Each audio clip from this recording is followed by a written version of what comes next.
അതെ, നിങ്ങളുടെ അമ്മ വരുന്നുണ്ട്. അതിനെന്താ? അതെന്നെ പറഞ്ഞ, ഇവിടെ നിർത്താനും നിക്കണ്ട, നിങ്ങളെ കണ്ടിട്ട് വേണമെങ്കിൽ പൊക്കോട്ടെ. ആ ശരി. ആ വാ അമ്മേ. സുഖായിരിക്കണോ മോനെ?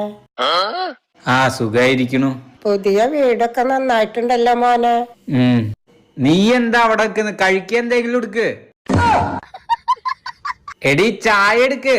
ആ പിന്നെന്താ, എടി സമൂസ എടുത്തില്ലേ? നിനക്ക് ഓർമ്മയില്ലേ മോനെ, നമ്മുടെ മുറ്റത്ത് കൂടെ എപ്പോ ഐസ് വണ്ടി പോയാലും നിനക്ക് ഐസ് വേണമെന്ന് പറഞ്ഞ് കരയാറില്ലേ?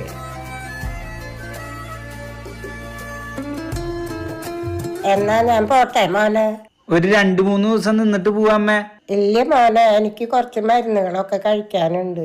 2 മാസമായിട്ട് ഞാൻ ഹോസ്പിറ്റലിലല്ലായിരുന്നു.